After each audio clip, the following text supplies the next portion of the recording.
인생의 황혼역, 세상 모든 것을 가졌지만 단 하나 평생을 함께할 반려가 없다면 그 삶은 과연 행복할까요? 자식과 손주가 모두 있지만 차가운 외면 속에 홀로 버려진다면 그 마음은 얼마나 찢어질 듯 아플까요? 오늘 이 못난 중 성철은 여러분과 함께 재물운과 복을 부르는 삶의 지혜, 그리고 우리가 반드시 피해야 할 인생의 뼈아픈 고통 7가지에 대해 이야기 나누고자 합니다. 이 이야기는 곧 당신의 이야기일지도 모릅니다. 반갑습니다. 인연이 있는 모든 불자님과 시청자 여러분, 이 못난 중 성철이 세상을 향해 가르침을 주거나 누구를 훈계하려는 것이 아님을 먼저 밝힙니다. 다만 지난 수십 년간 중생들의 삶과 죽음, 인과응보의 이야기를 가까이에서 지켜보며 깨달은 바가 있을 뿐입니다. 한 번에 한 사람에게만 전하기에는 너무나 아까운 삶의 진리들을 이 귀한 시간을 통해 더 많은 이들과 나누고 싶다는 마음에 이 자리에 섰습니다. 만약 제 이야기가 마음에 와닿는다면 한 줄기 등불로 삼으시고 혹여 그렇지 않다면 그저 바람처럼 스쳐보내시길 바랍니다. 다만 날카로운 말로 상처를 남기지는 마십시오. 말 한마디 또한 업이 되어 돌아오는 법이니까요. 오늘 저는 우리가 살면서 혹여 마주칠까 두려운 가슴을 도려내는 듯한 7가지 고통에 대해 이야기하려 합니다. 우리 스스로 이런 고통에 빠지지 않도록 경계하고 혹 주변에 이런 고통을 겪는 이가 있다면 따뜻한 위로라도 건넬 수 있는 자비심을 기르는 시간이 되길 바랍니다. 첫 번째 찢어지는 고통은 인생의 마지막에 이르러 모든 것을 가졌지만 단 한 사람 내 짝이 없는 것입니다. 젊은 날 결혼식에서 수많은 하객들은 백년해로를 외치며 두 사람의 행복을 축복합니다. 돈 봉투에 마음을 담아 건네고 신랑 신부의 손을 잡고 행복하게 살라 축원하지요. 이처럼 평생을 함께할 짝과 더불어 늙어가는 것은 모든 인간의 간절한 소망입니다. 하지만 안타깝게도 인연의 끈이 중간에 끊어져 50이 넘은 나이에도 홀로 된 외로움을 견디지 못하고 남은 인생길을 함께 걸어갈 벗을 찾는 이들이 많습니다. 그러니 지금 내 곁을 지키는 배우자와 함께 인생의 마지막까지 동행할 수 있다는 것은 그 무엇과도 비교할 수 없는 크나큰 행복이자 축복입니다. 세상 모든 것을 가진 억만장자에게 기자가 물었습니다. 인생에서 가장 후회되는 것이 무엇입니까? 그는 이렇게 답했다고 합니다. 지금 가진 전 재산을 다 주고서라도 내 병상 곁을 지켜줄 단 한 사람의 아내를 살 수만 있다면 그렇게 하겠습니다. 내가 먼저 세상을 떠날 때 내 손을 마지막으로 잡아주고 내가 가야 할 곳까지 함께 배웅해줄 그 사람이 그립습니다. 돈이 있으면 젊고 아름다운 애인을 잠시 만날 수는 있겠지요. 하지만 인생의 마지막 역까지 함께 기차를 타고 병든 내 곁을 지켜주는 것은 오직 평생을 함께한 반려뿐입니다. 지금 곁에 배우자가 있다면 그 존재 자체를 귀하게 여기십시오. 모든 것을 가졌지만 배우자가 없는 것, 이것이 인간이 겪는 첫 번째 큰 고통입니다. 여러분은 지금 어디에서 몇 살의 나이로 이 이야기를 듣고 계신가요? 지금 텔레비전으로 보고 계십니까? 아니면 손안의 작은 전화기로 보고 계십니까? 어느 곳에 계시든 여러분과 여러분의 가정에 늘 건강과 재물이 함께 하기를 기원합니다. 두 번째 고통은 돈은 산더미처럼 쌓아두었지만 건강이 없는 것입니다. 물론 돈이 많으면 좋은 약을 사고 좋은 병원에서 치료받을 수는 있겠지요. 심지어 신장이나 심장을 이식받을 수도 있을 겁니다. 하지만 건강이야말로 가장 귀한 재산이라는 사실은 변하지 않습니다. 모든 것을 가졌지만 건강을 잃는 것 또한 우리가 깊이 성찰해야 할 큰 고통입니다. 돈을 버는 것과 건강을 지키는 것 사이에서 균형을 잡아야 하는 이유가 바로 여기에 있습니다. 이 둘은 서로를 돕는 관계입니다.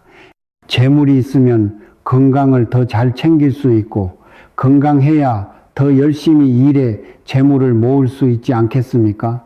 젊었을 때는 건강은 있지만 돈이 없고 늙어서 돈을 버니 건강이 없다는 우스갯소리가 있습니다. 이것이 바로 삶의 역설이지만 우리는 이 역설을 그저 받아들이기보다 지혜롭게 조절해야 합니다. 인생의 마지막 날까지 건강은 남아있고 돈은 다 쓰지 못하는 삶, 그것이 우리 모두가 바라는 이상적인 삶이 아니겠습니까? 세 번째 고통은 자식과 손주가 버젓이 있지만 그들에게 버림받는 것입니다. 여기에는 여러 이유가 있겠지만 그중 하나는 우리 자신의 잘못일 수 있습니다. 젊었을 때 자식들과 충분히 교감하고 사랑을 나누는데 소홀했다면 이기적으로 자란 자식들은 자신의 처자식만 챙길 뿐 늙은 부모를 돌아보지 않을 것입니다. 물론 내 잘못이 아닌 역경 때문일 수도 있습니다. 젊은 시절에 한순간의 실수로 감옥에 다녀왔거나 외도로 가정을 버려 아내와 자식들에게 평생의 한을 남겼을 수도 있습니다. 어머니 걱정 마세요. 저희가 끝까지 어머니 곁을 지킬게요. 아버지가 나중에 늙고 병들었을 때 누가 돌봐주는지 한번 보자고요. 이렇게 자식들이 내뱉은 원망의 말이 현실이 되는 것입니다. 누구도 자신의 삶이 항상 올바르고 지혜로울 것이라 장담할 수 없습니다. 하지만 명심해야 합니다. 자식과 손주가 있으면서도 홀로 버려지는 고통을 겪지 않으려면 지금 어떤 씨앗을 뿌리고 있는지 돌아보아야 합니다. 인과응보, 뿌린 대로 거둔다는 말을 절대 잊지 마십시오. 네 번째 고통은 세 번째와 정반대입니다. 자식과 손주가 있지만 그들이 너무나 큰 짐이 되어 우리가 그들을 버릴 수 없는 것입니다. 늙어서도 자식 옥바라지를 해야 하고 자식이 저지른 사업 실패와 빚을 갚기 위해 등골이 휜니다. 사람들은 말합니다. 오이 넝쿨에서 오이가 열리는 법 자식이 잘못되면 부모가 책임져야 한다고. 편안히 쉬어야 할 나이에 손주들을 떠맡아 키우는 할머니, 할아버지들이 얼마나 많습니까? 자식들이 이혼하고 각자 제 살 길을 찾아 떠나며 던져놓은 아이들을 늙은 부모가 거두어야 하는 것입니다. 이것 또한 노년의 큰 슬픔이자 고통입니다. 다섯 번째 고통은 인생의 마지막에 마음을 터놓을 진정한 친구, 즉 직이 절친한 친구 한 명 없는 것입니다. 평생의 반려 자식과 손주 외에 우리에게는 반드시 친구가 필요합니다. 기쁜 일, 슬픈 일이 있을 때 달려가 속마음을 털어놓을 수 있는 그런 친구 말입니다. 때로는 배우자에게도 자식에게도 할 수 없는 지난 시절의 이야기를 나눌 수 있는 중마고우가 있다는 것은 큰 행복입니다. 하지만 어떤 이들은 평생을 살면서 그런 친구 하나 만들지 못합니다. 잦은 이사와 직장 변경으로 한 곳에 뿌리 내리지 못했기 때문일 수도 있고 혹은 자기 자신의 성격 탓일 수도 있습니다. 누구에게도 깊은 정을 주지 않고 남의 기쁨과 슬픔에 진심으로 공감해 주지 않았기 때문입니다. 남의 장례식에서 밤새워 함께 슬퍼해 주지 않고 남의 어려움을 외면했다면 어찌 깊은 인연을 맺고 지기가 될 수 있겠습니까? 현직에 있을 때 수백 수천 명의 사람을 알았지만 퇴직하고 나니 전화 한 통 오는 곳 없는 사람들이 많습니다. 젊을 때부터 진심으로 관계를 쌓으십시오. 노년의 진정한 친구는 젊은 날에 내가 만든 가장 값진 재산입니다. 마지막으로 늙고 병들었을 때 몸 하나 기댈 곳 없는 고통입니다.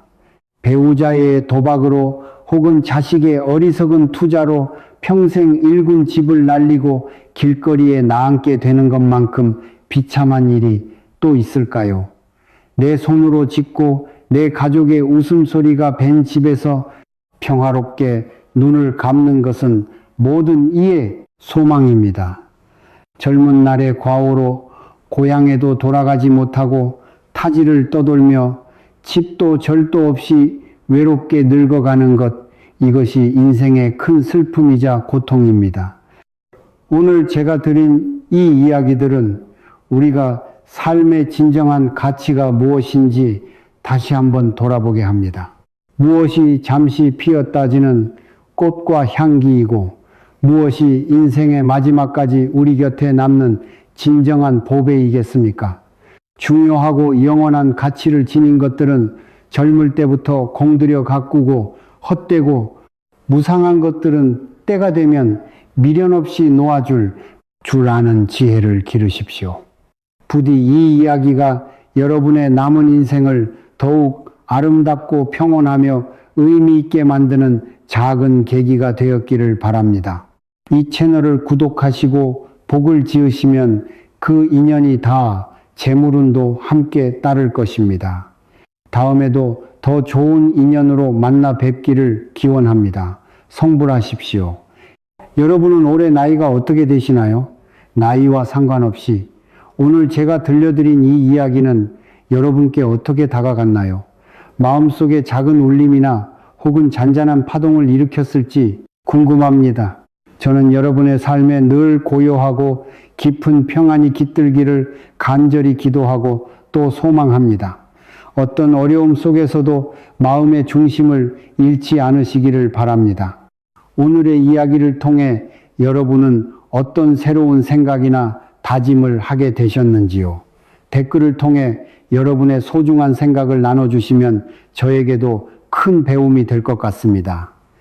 부디 언제나 몸과 마음 모두 건강하시고 여러분의 모든 날들이 걱정보다는 평안으로 불안보다는 희망으로 가득하기를 진심으로 바라겠습니다. 모두들 건강하시고 평안하세요.